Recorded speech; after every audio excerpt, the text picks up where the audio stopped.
Afternoon, everyone, and welcome to the Thursday, November 12th, 2020 Montgomery County Council meeting. Madam Clerk, do we have any changes to our agenda? Yes, good afternoon, Mr. President and council members.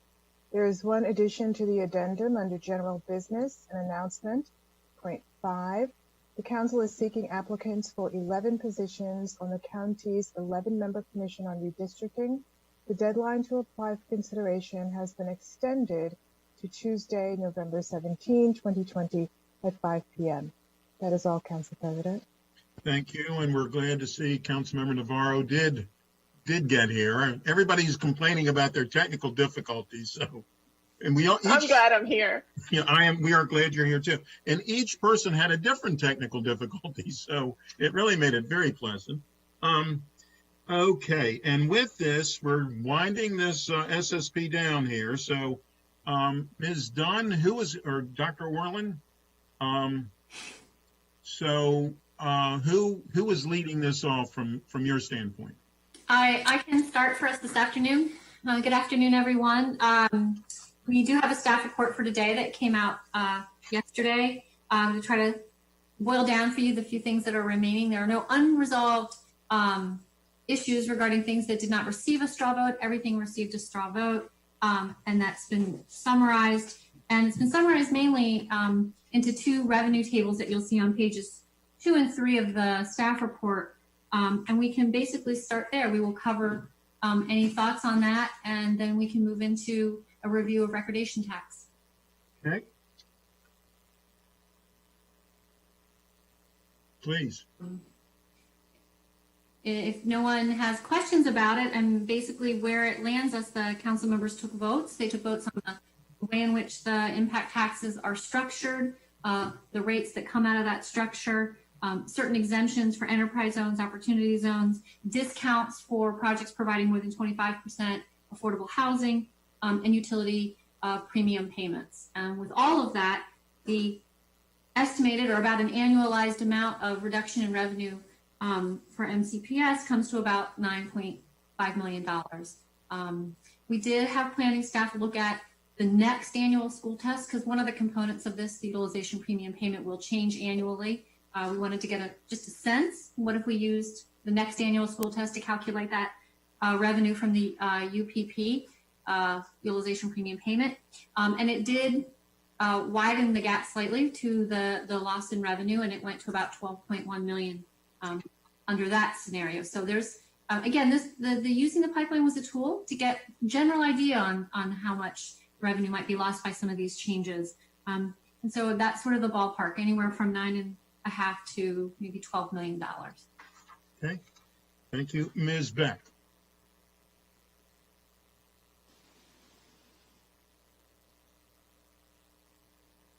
Yes. Ms. Beck? Yes. I did just want to comment that, and I think I mentioned this the last time, but it's hard for people to probably understand, but there are some adjustments to these figures on the chart that will need to be made on a practical basis. So I've mentioned before, I know the UPPs cannot be programmed until they are in hand. Right now, that's about $3 million annually. So that would be more of a reduction until we actually get money in hand. The 25% MPDU exemption, I know you're going to want to do some grandfathering. So at least in the early years, we will not get increased revenues on that right away. It will take time for projects to come through the pipeline. And then the moratorium issue also is really not something that zeroes out money, it just delays money. So I really think that that's only about that probably would be another 1.9 million reduction. So I'm getting more like about 15.8. And I just, so I don't interrupt again, on the transportation, I know it shows 3 million, but again, because of the way credits work, it probably would be at least another $1 million reduction. So my total reductions are just under 20 million. Thank you, Ms. Beck. You have been consistent in what you've told us. Councilmember Jawando. Thank you, Mr. President. I know everyone has been going through back-to-back meetings, and I appreciate us being able to get through this and appreciate the work of the staff and all their help. I sent a memo to you all at like 12:30 a.m. related to opportunity zones. And I think I alluded to this the other day of potentially having another proposal. And so I'll just explain it briefly, and then if Ms. Dunn can, or Mr. or Dr. Rowland can chime in. Again, these are, we're already lowering. We just had the kind of overview of what we're lowering. You know, impact taxes are going down significantly in this SSP and this growth policy. And I understand the rationale, and we don't all agree on every particular item or the overall thrust of it, but that's what's happening, and I understand that. I think we've also it's been noted, and it's a very concerning issue for the revenue picture for our schools and our transportation infrastructure. And in the opportunity zones, which are already, you know, having serious exemptions, I have proposed, can we move this instead of a total exemption from impact taxes? Can we move it to a credit? And I proposed a 40%. This is similar to something Councilmember Friesen proposed for the transportation infrastructure, the same kind of model of giving a credit so that there would still be some school revenue that would come in, but also realizing that we do want to incentivize, the underlying policy here is to incentivize, or try to further incentivize rather, growth in some areas that haven't seen as much as we'd want, like White Oak and the opportunity zones. I also proposed that where we have seen growth, to phase out to not do this in the Silver Springs Central Business District, and then phase that out in a generous way over time, the current enterprise zone exemption. And that's listed in the memo as well. So that by 2025, that would be phased out so that projects that are in planning or that are about to be planned will be able to benefit from some of that. This would save about $2.5 million per year. And Ms. Dunn or Dr. Rowland can correct me if I'm wrong. I think it's about $2 in the schools budget, $2 million in the schools budget, and 300 something thousand in the transportation budget. Are those numbers close to right? I think I got that right. Yes, it's about 2.1 million on the school side and about 400,000 on the transportation side, so about 2.5 million. Right. And I just think, look, again, it gets at the core policy that the majority of the council voted for. I understand that. So I'm just trying to conserve some money. MCC PTA supports this. I think this is a compromise proposal. So I just wanted to throw it out there or make a motion to put it out there. I know, and then we can discuss it. So I'd like to move the proposal in my memo, and then we can discuss it. Thank you. It's been a motion by Councilmember Joando. Is there a second? Second. The motion was made, seconded by Councilmember Glass. Is there any other discussion? Council Vice President Hucker, and then Councilmember Glass. Sorry, am I before Evan? Yeah. Thank you. Okay. I saw you first. Anyhow, go ahead. Thank you. Well, I appreciate this, the suggestion, and I too am concerned about the loss of revenue to both schools and transportation from this plan in the aggregate. I'm concerned about remedies that single out Silver Spring. All of us know how Silver Spring was decades ago. High retail vacancy rates, high office vacancy rates, high crime. And was seen as a less than desirable place for either residents or businesses to locate. It had many challenges. It was in desperate need of investment and redevelopment. It has over time become a much more attractive, vibrant urban center and has attracted a lot of investment. And it didn't happen by itself. It was a commitment from the county to capitalize on its unrealized potential. A critical part of that was designating Silver Spring as an enterprise zone. Exempting Silver Spring from impact taxes has really allowed redevelopment to take place there, redevelopment that would have happened elsewhere had our predecessors not made that decision. We've been able to leverage that development and to collect much more in property taxes because of that decision from both residents and businesses, and have created a really productive, diverse, desirable community there. But Silver Spring's growth, like I said, it didn't happen by accident, and it's not automatic, and it's not inevitable or irreversible. There's still a huge amount of need. The challenges have not gone away. They are now exacerbated by the recession. Some of our problems of widespread storefront closures and high office vacancies have returned, and they are particularly affected by some unique considerations like the loss of premier employers like Discovery and the surge in new homeless clients that we're experiencing, who are drawn to Progress Place from our neighboring jurisdictions in DC and Prince George's. The fact that Silver Spring qualifies as an opportunity zone empirically shows that Silver Spring's market can't absorb removing an impact tax exemption at this time. And here's why. When you think about it, it's not very complicated. It costs the same to build a building, an office building or a residential housing multifamily apartment building in Silver Spring or Bethesda. But the commercial and the residential rents in Bethesda and elsewhere in the county are much higher than they are in Silver Spring. That's just a fact. So why would an investor build new housing or open a business in Silver Spring when they can build the same thing elsewhere and get higher rents and pay off their loans much more quickly outside of Silver Spring? And the answer has been for years. I've talked to numerous home builders and investors for years, and they all say the same thing, that the difference is made by the impact tax exemption. Developers can easily choose to build somewhere else like Bethesda and get a higher return, but the exception to the impact taxes levels the playing field financially for them and makes the economics work in Silver Spring the way it works in other areas of the county. We've been moderately successful despite many of these challenges. We're certainly not finished, and if you talk to the Silver Spring Chamber, if you talk to many homeowners there, they feel like, many longtime residents feel like we're very much in danger. We're experiencing a lot of what they experienced in the mid-90s and early 2000s, and that we're approaching, really somewhat of a tipping point. And I think this would be, as well-intentioned as this idea is, a very dangerous time to remove the opportunity zone exemption, the impact tax exemption from Silver Spring. There's also just the math of if we lose even one building. I mean, it's certainly possible some people are exaggerating and they would build in Silver Spring regardless. But even if we lose one building, we capture, if this proposal goes forward, with the impact tax for 1 year when the building's built.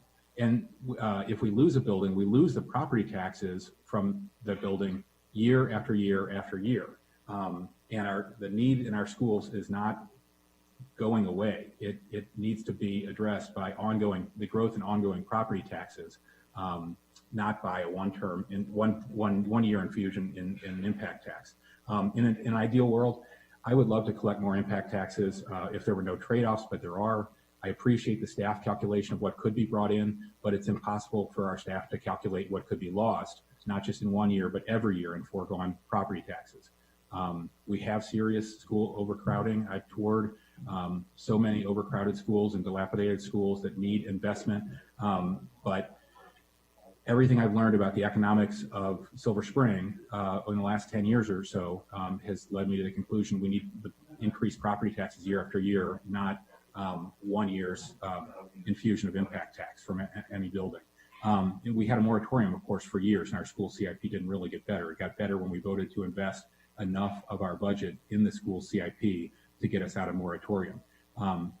We are updating the SSP now to find a smarter way forward in the midst of a global pandemic and a recession. Whatever merit this idea, had in the past, and I've been attracted to it, I definitely don't think it makes sense now. So we shouldn't pull the rug out from Silver Spring, and I appreciate the consideration of that. Thank you. Thank you. I did want to announce that just like before, I do have a conflict on the enterprise and opportunity zone. So I will be recusing myself.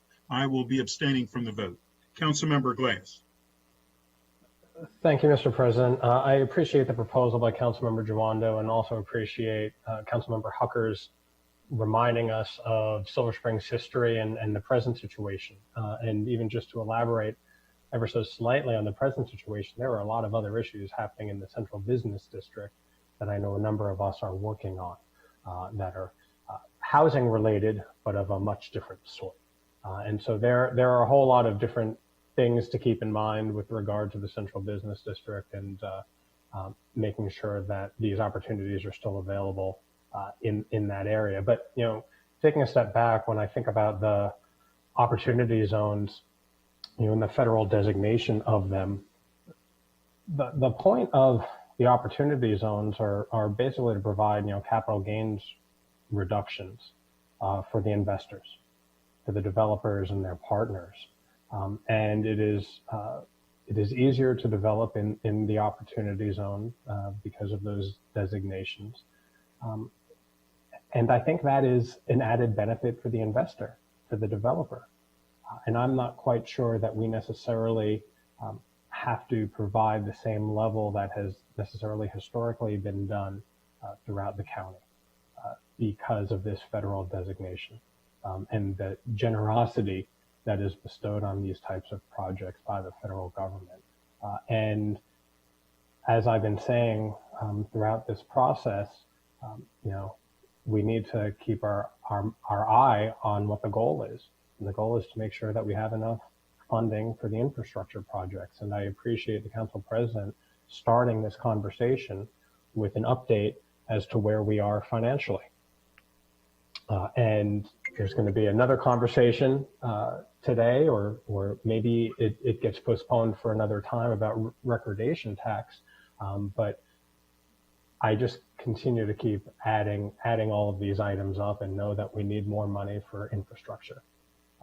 And as I see it, we need more money for infrastructure. And so I think this is a fair proposal to treat our communities fairly and also just very bluntly take into account the generosity that the federal government is bestowing upon these types of projects and whether or not we need to use our resources or the level of resources to provide further incentive.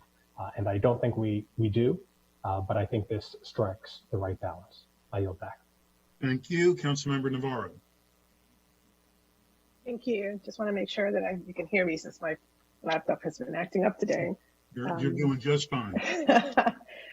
So I won't belabor the point because I think I've been on record. I think we've discussed this twice already, but I will only reemphasize that obviously when this issue came up in the past, some of us wanted to find a way to put forth some kind of criteria or test that would determine whether former enterprise zones should continue to receive particular incentives and tax breaks, et cetera, because it is so very difficult, I think, to determine, when a particular area supposedly has just arrived.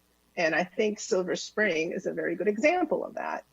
I'm not going to, of course, re-emphasize the fact that there are other areas in the county that we have been trying really hard to redevelop. And so Wheaton, Glenmont, White Oak, these are areas where you don't find a lot of job centers. You don't find a lot of amenities.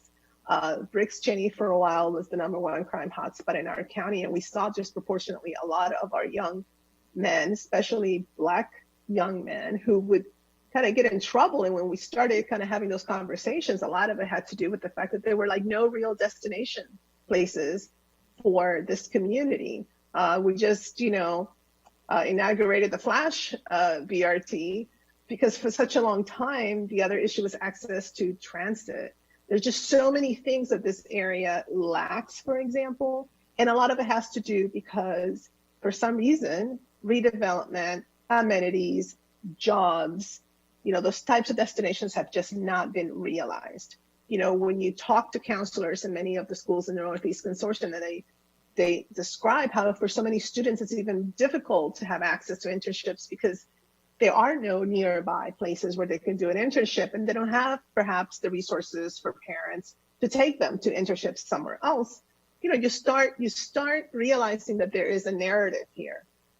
And so for me, that's why it was so important to try to figure out a way to come up with some kind of a test criteria. Gene Smith did a really good job in putting something together, but then I was told that we would have this opportunity through the SSP to find another way. And this is what they presented. And so I still feel very strongly that this is another, as I've said before, another tool. In some particular parts of the county, like Silver Spring, I think it will help especially through this hump of what we're dealing with this pandemic.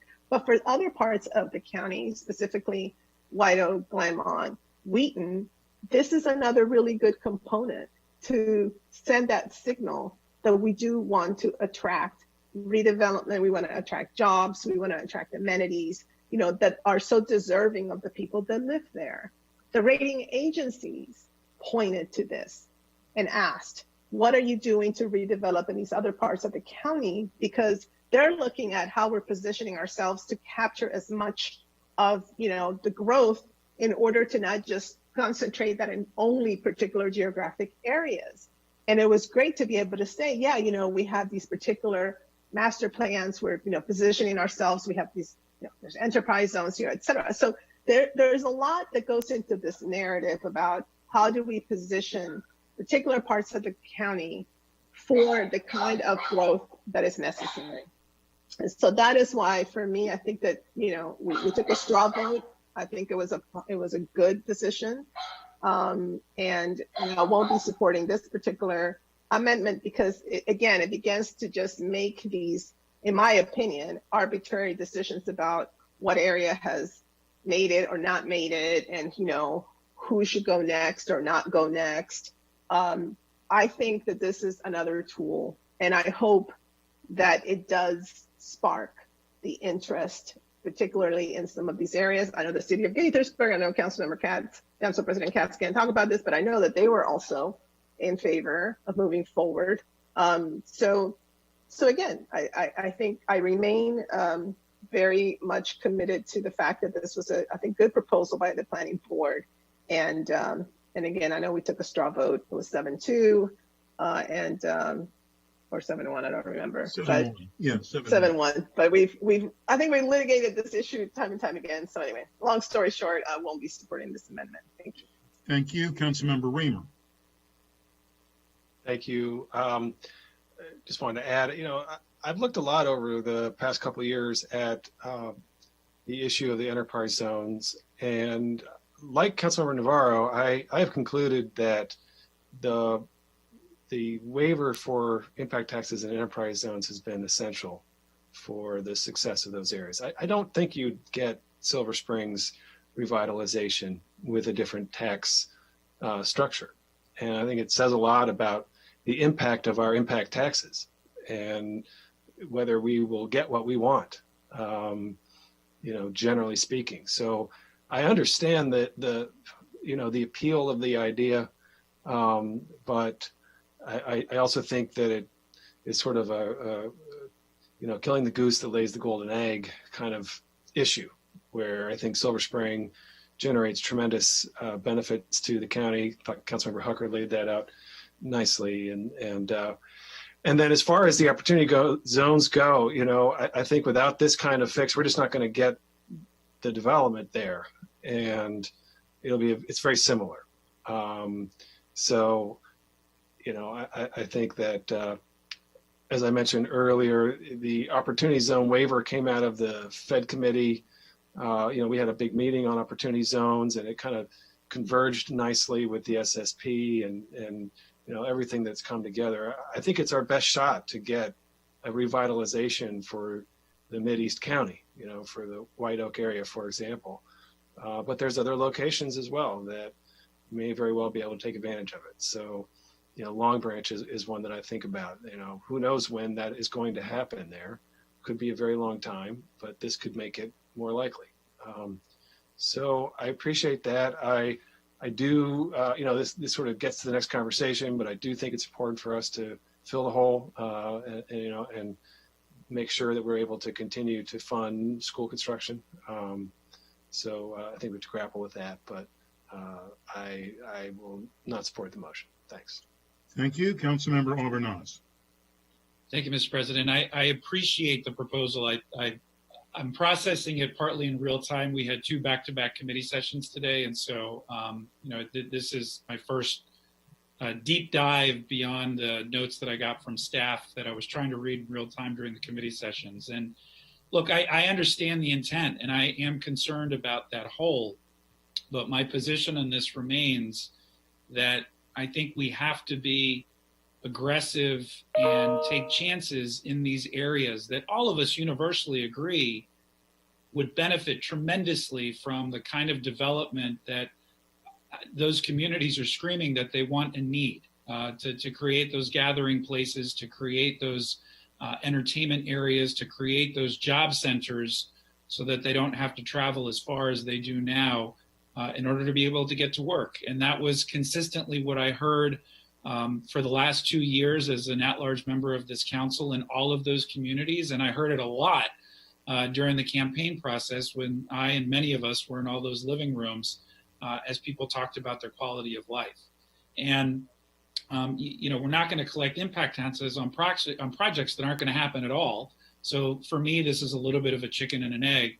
And I do think looking at Silver Spring, as Councilmember Hucker mentioned, Silver Spring is in a very tenuous spot right now. And I think we have to be very cautious in our rhetoric, in our policies, and what we do with downtown Silver Spring right now to continue to cultivate what has been a success story here in Montgomery County, and I think needs to have continued support in order to continue that success and hopefully expand on it. So I don't support this amendment because, again, my position remains in the same place of wanting to be aggressive in the development of these areas and feeling that this gives us a really strong chance, and no pun intended, opportunity to really be able to move that forward. So thank you, Mr. President. I yield back to you. Thank you. Councilmember Rice. Well, thank you very much, Mr. President. And to Councilmember Jawando, I apologize. 1246, I was awake, but did not get a chance. And I've been running all day, managing all of these meetings. So I'm just looking at this proposal real time right now. So unfortunately, really not giving it as much as I'd like to give it in terms of analysis. Let me just say that I agree. I think that there needs to be a larger discussion around this. I'm just not sure if I'm ready to do this and pull the trigger on this right now. Being born and raised in Silver Spring and knowing the downtown Silver Spring area intimately, I'm still concerned about areas like City Place and those in terms of what kinds of potential projects can go there on the outskirts, what we can continue to do to support the area. That I was the lead sponsor of us moving forward with an MHP project that allowed for significant affordable housing to be built, in which we had to do a ZTA to allow for this project to move forward, getting rid of the dilapidated building because we were in moratorium. It's one of those where I do agree that at some point we are going to have to take a look at what's happening in Silver Spring and really start to try and analyze it. I just don't think the time is right now. There is still a lot that is in flux. And so while I do agree that we're going to have to look at revenue and look at the revenue whole, I'm just not ready to pull the trigger on this right now. And again, because this is just so brand new also, I just really don't feel as though I'd be comfortable making a decision like that right on the fly without having some very serious conversations with developers and with planners about what the potential ramifications may be and repercussions may be. Again, not assuming that no project is going to move forward. I mean, Silver Spring is a great area. And there's just so much that's happening that's so exciting. And there's so much potential that's there. But I don't want to jeopardize that by jumping in the way of some of that and even potentially losing one or two, because it means so much more than just the buildings themselves. It means jobs. It means continued economic and workforce development. There are so many things that are attached to this. So from that perspective, I'm not going to be able to support it at this point. Thank you. Councilmember Jawando. Thank you. And I asked to go last because I wanted everyone to get out there where they're going. I think I appreciate all my colleagues. I'll just make some closing remarks, and it looks like, and I may have convinced one person. So, but we'll see.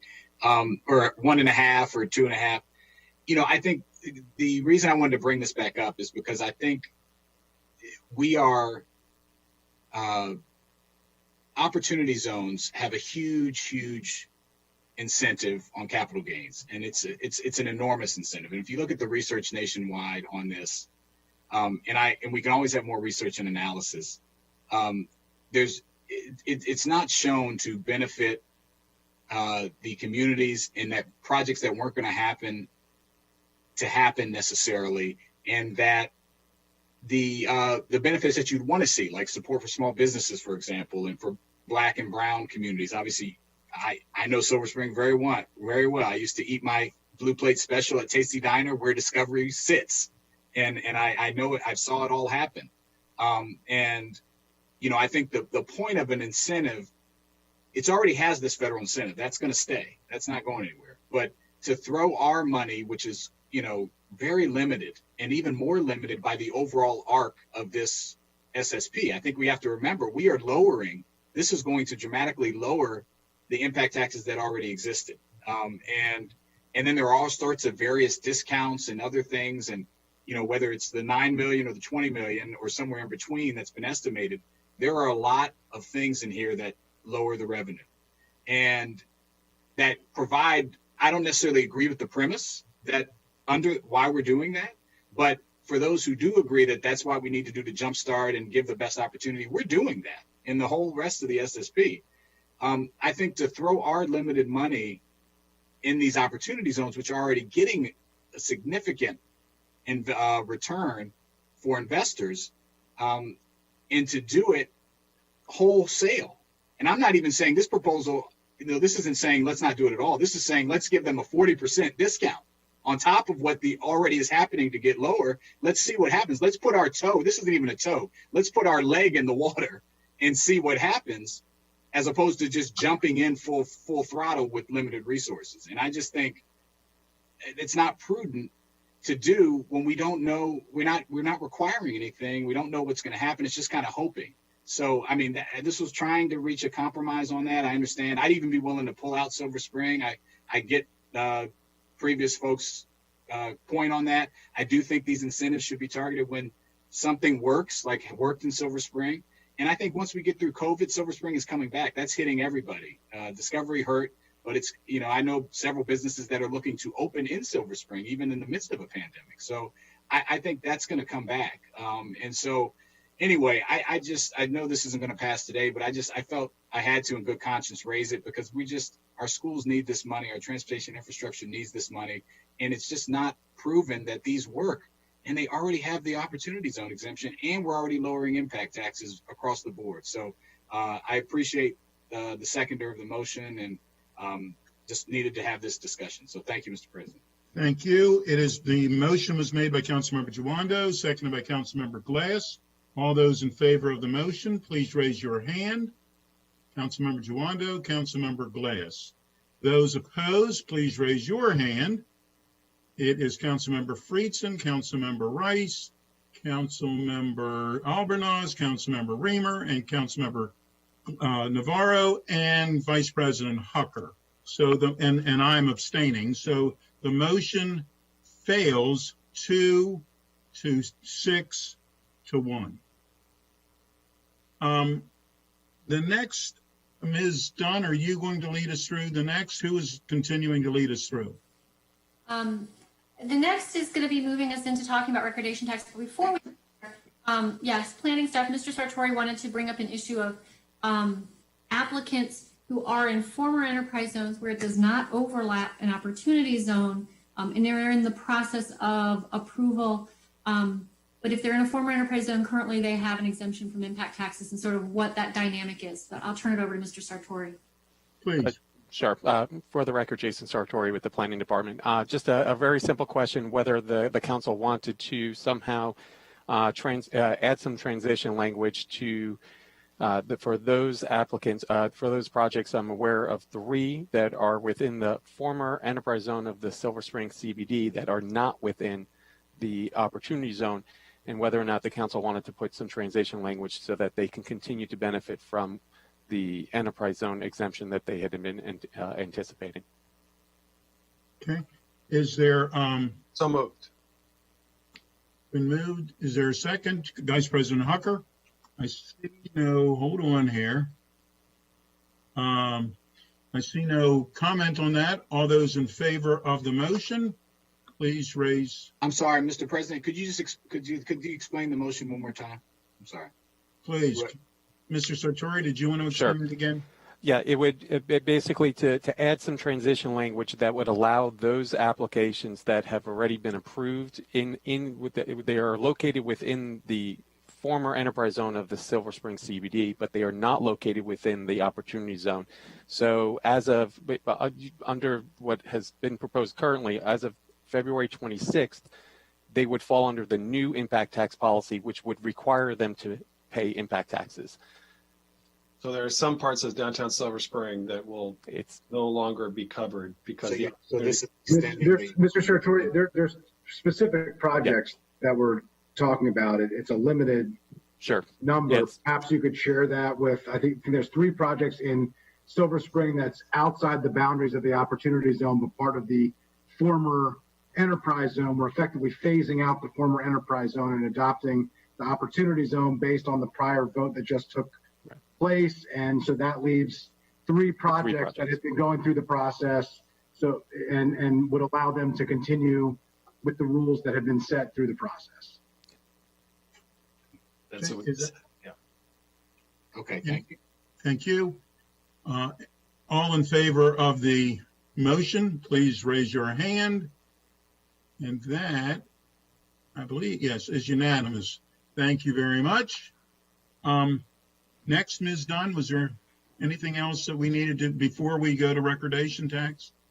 Well, before we get to recordation tax, let me suggest that we've received an email from the Mr. Covio, the finance director, and candidly, I believe that we should delay the discussion on recordation tax, and I think for several reasons, and obviously my colleagues will agree or disagree on this, but I believe for number one, the whole idea of the recordation tax, to take that up now when we have many other discussions on how much revenue we're going to be receiving.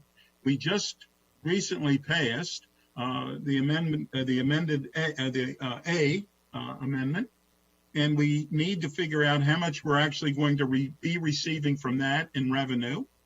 Secondly, it has bothered me all along on the recordation tax why we do some things the way we do it.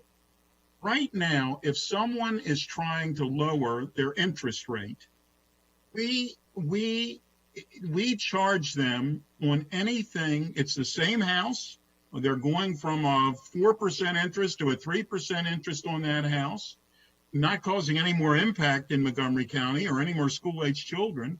And what we do is say, because you are trying to refinance someone that wants to stay in Montgomery County, the reason that we charge them if they refinance on anything that's above the actual what they owe right now on that mortgage. And that means somebody who wants to stay in their house, that they are paying Montgomery County an additional fee, because if they want to get extra money from their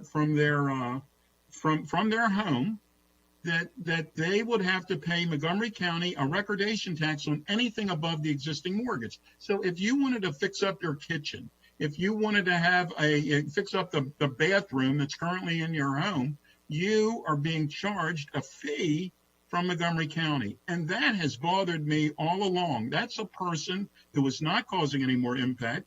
That's a person that's not causing any more children to be in our schools, and we're charging them for that. And I've asked, and I don't know at this point whether or not the finance people have been able to tell us how much additional monies that we are receiving from that. But if we're receiving one dime from that, that bothers me. So, and I know we're receiving more than a dime.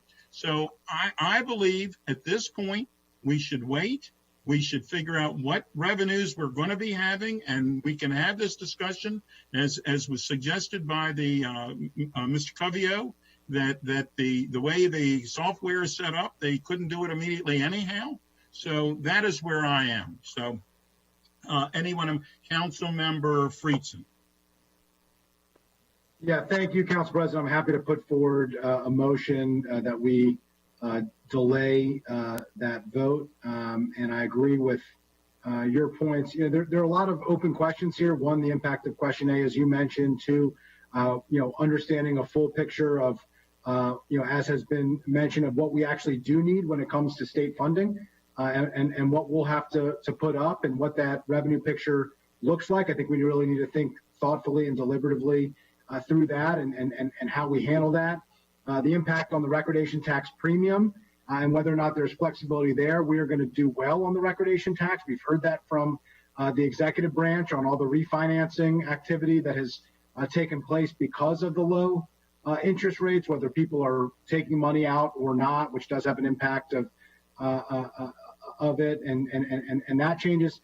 And there's lots of questions on the fiscal analysis. We still don't have any idea on the first-time home buyer of what that means, what that looks like. I raised questions in the initial hearing about my concerns with the way that was being calculated. Up to this point, we have yet to receive, a real fiscal analysis on that. I think there's still some interest from many colleagues on moving forward with something along the lines of a first-time home buyer tax credit, but what that looks like, what its impact is still completely undecided. And even with the fiscal impacts that we have, we heard earlier from Ms. Beck, and I have had lots of conversations in the 18 different work sessions we have had, all of which I believe, except for one, Ms. Beck participated in, all of which I have participated in, and private conversations that we've had to discuss some of these numbers.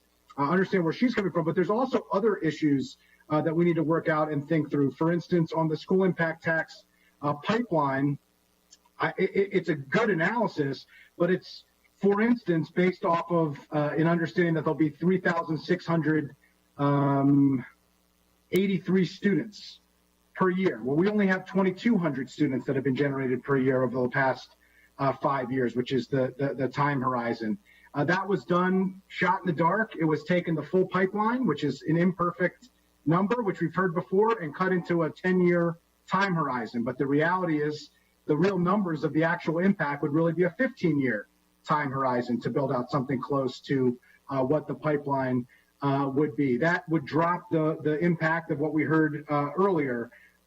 Ms. Beck raises issues of maybe there are things that would raise the fiscal impacts from earlier. Either way, there is a lot of open questions here, and based on the fact especially that we've heard from the executive branch and from Mr. Cubby here leading up to this meeting last night, that they wouldn't be able to implement this immediately anyway, and that they strongly prefer that it not be put forward until the start of a tax year, which as somebody who used to work in a tax collection agency, I can certainly empathize for that view. We do have some time to look at the revenue impacts, to get some better analysis, to allow this body that has been pulled in a million different directions through this policy and others, to be able to really think through thoughtfully of how we should move forward, how we can adequately fund our schools, which we need to, where that money is going to come from, and how we're going to move forward to address the revenue impact, which is not insignificant, but is definitely something that we have the capacity to be able to do. So I don't think this changes our commitment to do it. We're all committed to figuring out what the answer to these questions are. But certainly I think the most prudent thing to do is to wait and to address this at a better time where we can more thoughtfully handle it with a better set of data, more information, the latest revenue distribution from the state, maybe even one after that, and be able to move forward with a thoughtful, comprehensive revenue picture before making the decision as we move forward. Thank you. Councilmember Friedson made the motion. I second that. And Councilmember Navarro has seconded. Thank you. Councilmember Jawando. Thank you, Mr. President. Just so I understand the motion, I'll make a couple remarks. This is to delay it until when? Delay it until the council president puts it back on the agenda. I'm not tabling it. I'm just, okay. Just that we not vote on it today, that we gather the information that we would need, and it either go to the GO committee at the appropriate time or back to the full council. And I would yield to the GO chair and the council president, the incoming council president at that time, frankly, to make that determination. All right. So just for an undetermined time when we have more information. Got it. Okay.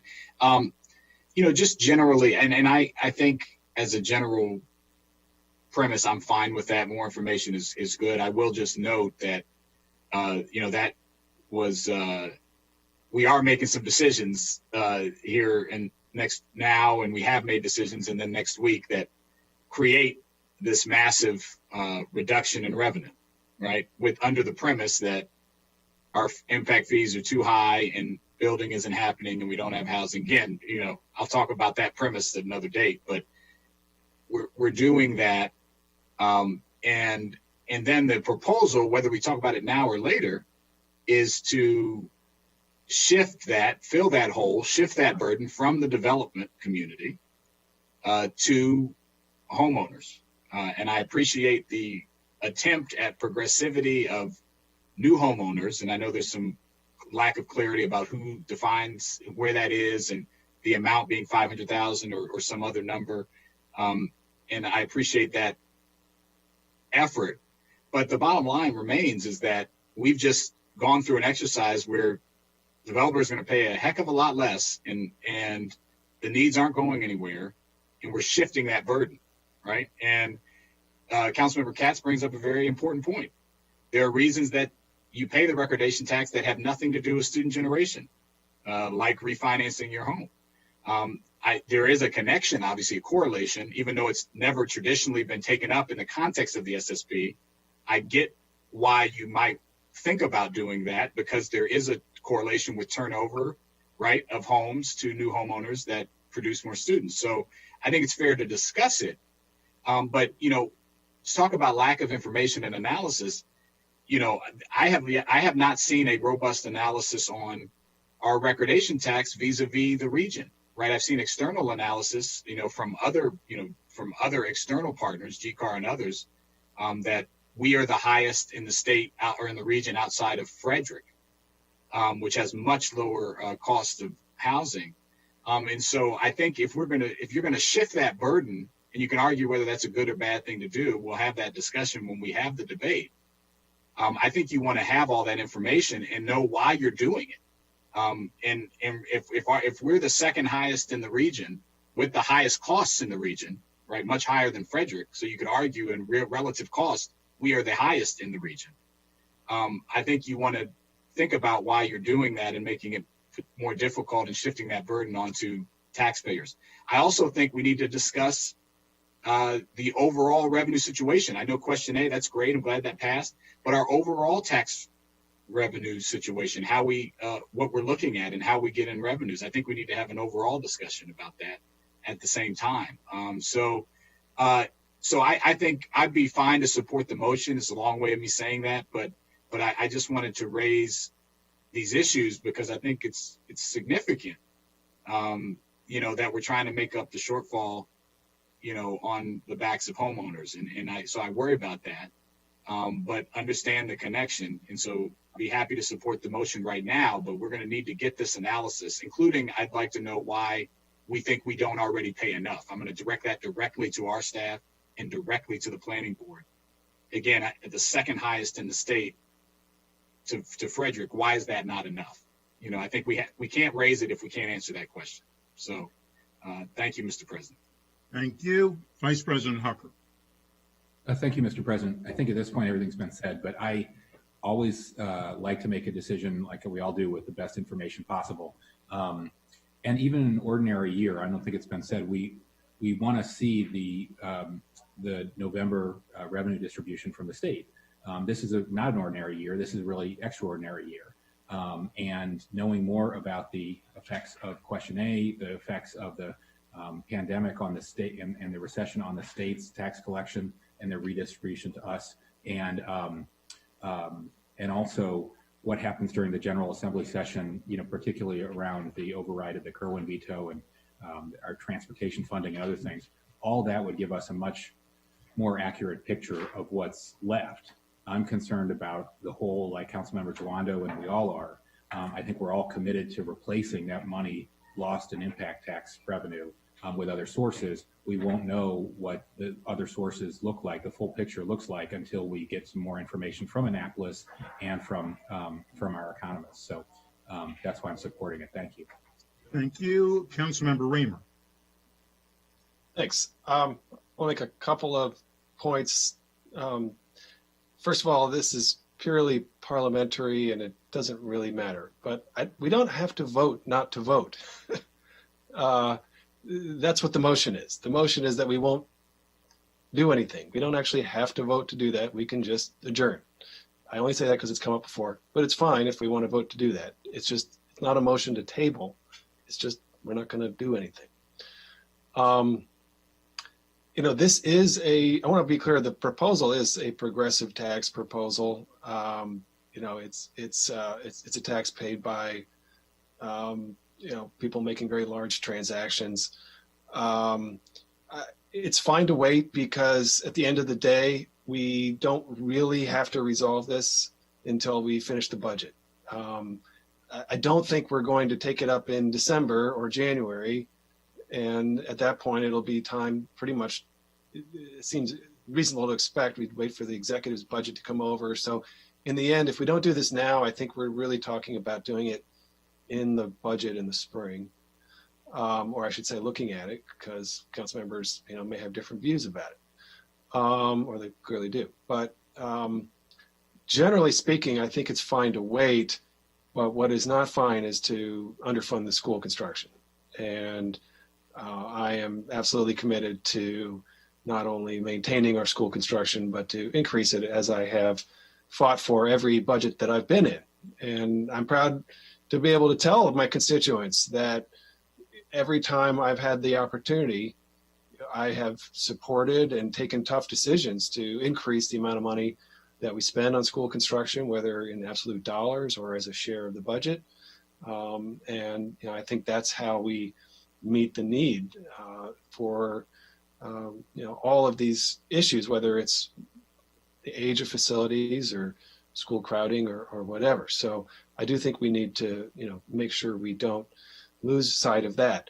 To the broader point about what the implications of the whole policy are about impact taxes generally, I think a lot of us feel like the county's progress has slowed down, and we look around us in the region and we see other parts of the region that are getting a lot more benefit from growth and development and economic progress, and they have growing higher wage economies, and they have communities that are attracting young people, and that is their future prosperity. They are powering their future, and we have slowed down. We're not getting our share of younger workers. We're not getting the higher wage job growth that we want.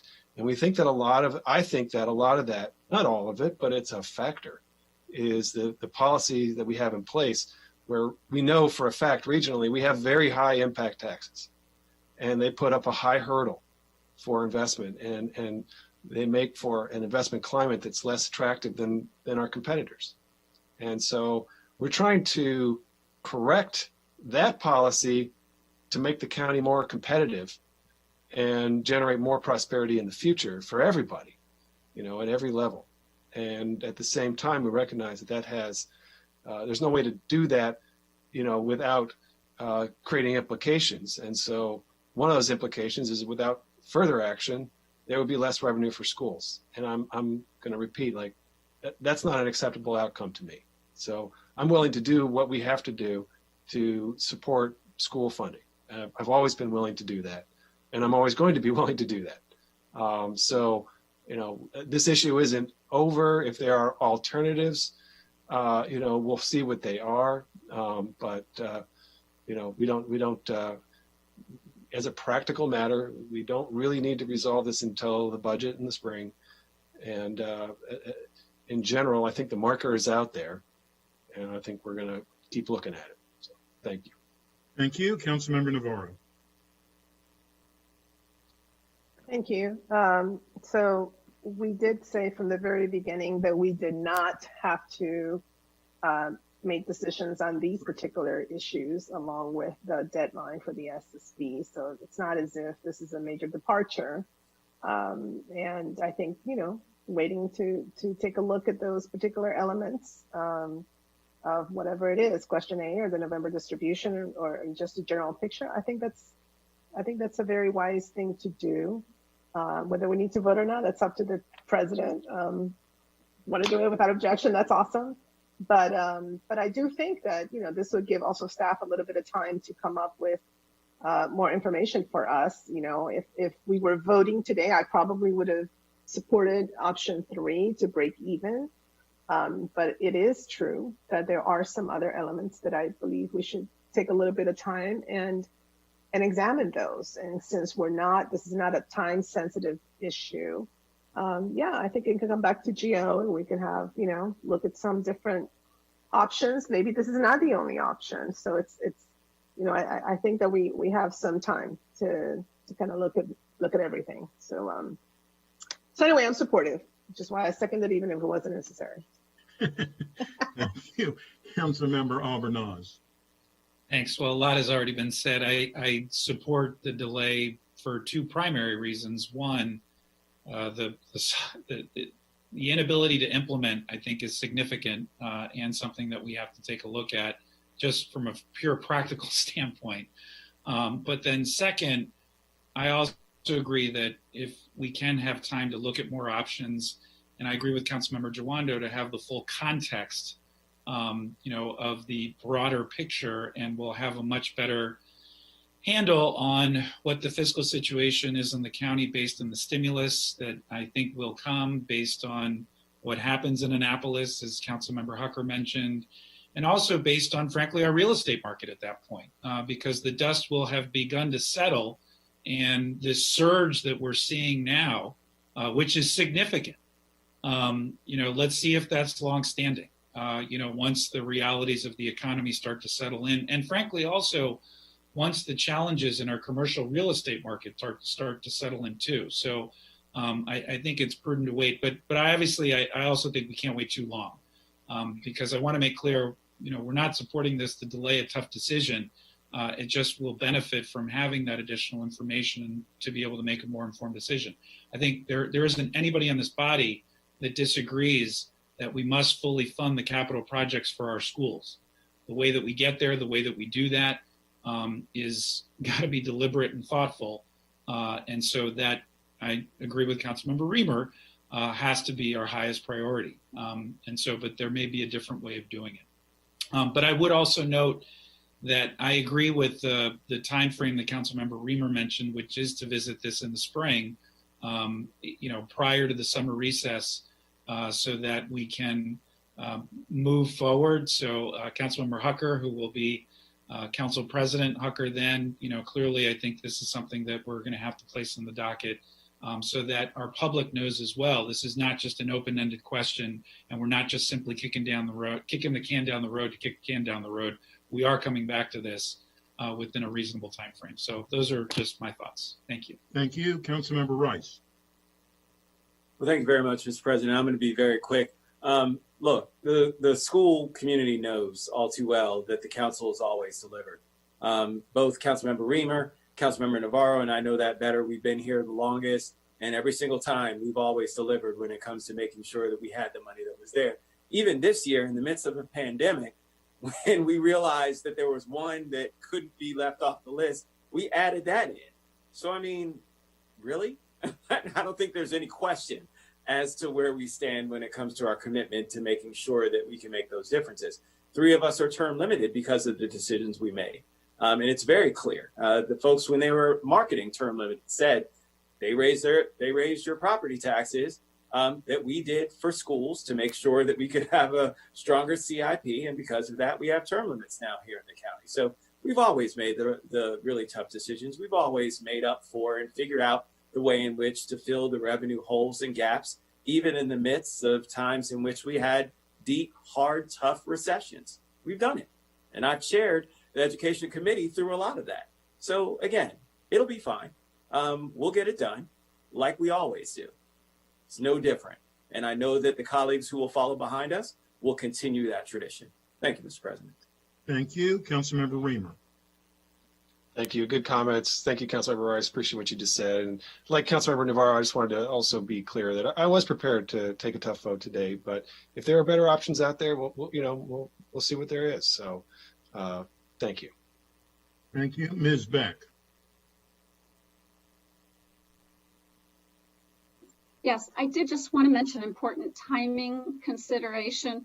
So because the executive has to send over the CIP by January 15th, that's in the charter, we have to reflect what the revenue assumptions are at the time. We would normally be updating the impact taxes based on this SSP.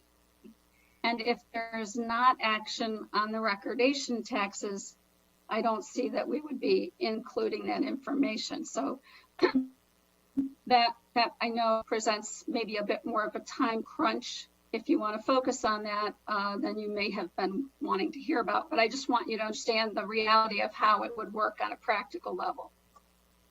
Thank you, Ms. Beck. I see no other speakers. We have a motion on the floor from Councilmember Friedson, seconded by Councilmember Navarro. All those in favor, please raise your hand.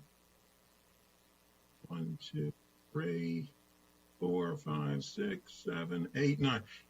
The motion is unanimous. Thank you very much. Ms. Dunn, is there anything, are we done, Ms. Dunn? There's nothing else. Sorry. Well, there's one other final piece that I included in the staff report because you all received correspondence the same day the staff report was coming out, and I didn't want to neglect it. And it had to do with the transition date for the subdivision staging policy. We picked January 1st, but I think that's the right date. This applicant was concerned because they've filed an application. My guess is that it's not complete. I know that Dr. Orland spoke with the planning staff about this, so I'm going to turn it over to him. Please, Dr. Orland. Sure. This has to do with Washington Properties. They have a development in Bethesda where they are pretty far along in putting together their application. But if the rules change on January 1st, then they feel like they're going to have to change their transportation package that they feel as if is required as part of the application. The changes in the SSP for transportation are they no longer have to do a traffic test because this is in a red policy or it's in downtown Bethesda. So your straw vote says there's no traffic test anymore in downtown Bethesda. However, the bicycle, pedestrian, and bus transit tests are more robust. And so their concern is that they wouldn't be able to put that together before the end of the year. This is really the first developer we've heard that's had this issue. There is, from today, 7 weeks before December 31st, which is the last day. I see Pam agrees with me, but my tendency would be not to do some special grandfathering for this one project. It's not rocket science to figure out what the bike, pedestrian, and bus transit requirements would be under the new test. It doesn't require a traffic model or any kind of a detailed study. It just means going out into the field and seeing what's there. So it is in your packet. Obviously, if you feel differently, you should say so. This is the time. But our recommendation would be to not change the effective date of the SSP and leave it at January 1st. If we change the SSP effective date to be February 1st, I mean, everything is an arbitrary date here. If we change it to be February 1st, would that development feel like that they could do what is necessary for them to do? I believe that's the case. Of course, that means that all the new tests for schools and transportation would be delayed an extra month. So a moratorium would continue for another month. All the things we've been talking about for the last, I think Mr. Friedson said 18 work sessions, all that would be delayed another month. I would just add that because we're talking about this at the last minute too, changing a date by a month, anything we do that would help this one particular instance may in fact cause a hardship on somebody else who was looking forward to the January 1st date for a different reason. And so I would be a little concerned. The January 1st date has been from the planning board in their delivery packet that came over to the council and the executive on August 1st. It's not something new. It's been out there for 3 or 4 months. So, okay. I mean, the applicant still has 6 weeks or 4 weeks at least. Possibly they could work with planning staff to just complete that application. That's all they need to do is complete it. Yeah, actually, literally from today, it's 7 weeks. Okay. Councilmember Ream. Yeah, I was just going to ask for planning staff to comment. I mean, I think they could put a little effort here and this could be smooth. That was my initial reaction. So, Ms. Wright. We'll work with them this applicant. I think I know which project it is. Ms. Wright, you are literally fading in and out here. Oh, sorry. We'll work with the applicant, and if there are some items that need to be submitted a little late in order to have a complete application, we'll work with them on doing it. Okay, that's a good scenario. So Ms. Dunn, will that take care of it? We don't need a vote on that, right? It was just a change, if that's possible. Sounds like we're going to solve it the way it should be solved. So anything else? No, you are done. We're done. Councilmember Albornoz looks like he is really done. I thank staff. I mean, we've put them through the ringer here. 18 work sessions. I've been involved in all of them and have done a terrific job updating and providing us information. And we've sent you on a number of wild goose chases on crazy ideas we've had, some of which have turned into good ideas and many of which haven't, and I'm to blame for most of them. So I just wanted to express my appreciation. This was my first go at this, and I was really impressed by all of your hard work, so thank you. And planning staff as well, Mr. Sartori, Ms. Wright, really amazing work, really appreciate it. And I too want to thank everyone for all of their hard work. And I have to tell you, yesterday I went through, I think there was like 50 different, probably 50 plus different recommendations on this. And I believe of that, maybe 9 of them weren't unanimous. And I mean, it's amazing. And that doesn't mean people started out with a unanimous thought here, but people came together. People have worked together. They didn't always agree, but we disagreed agreeably. And I think that truly speaks well of such an important legislation. Councilmember Reno. Thank you. Yeah, I'll say the same thing. I also think I think we should recognize we did this during a pandemic when we were all under incredible duress around a whole number of other issues. It was not easy. So, we may make remarks appropriately at our session when we really approve it. I think I will, but this has been a huge lift. Planning kept going with this through the pandemic. Council, brought this through. Councilmember Navarro, congratulations. Just a lot of work here, and it has not been easy, but I think it's so important. I think it's a big difference, and I really thank everybody, and I'm glad. I think we've made a lot of really important decisions. This is one of the most significant changes to this policy in generations, so I'm really happy. Thank you. And we're going to change the name for about the 43rd time on what this is called. So that also is a lot of fun. Anybody else? If not, I know no one wants to leave. Yes, Councilmember Wright. I just wanted to invite everyone, if they don't have anything else to do, at 6 p.m. I'll be having my Burnsville Town Hall meeting. So please feel free to join me. Continue the evening. It'll be great. Thank you. We have a priorities hearing this evening. We have some other things to do. I've got a community conversation. There's lots going on in the virtual world tonight. So we thank everyone for the invitation. And with that, before anybody else invites anybody to anything else, we are going to adjourn. Thank you all very much.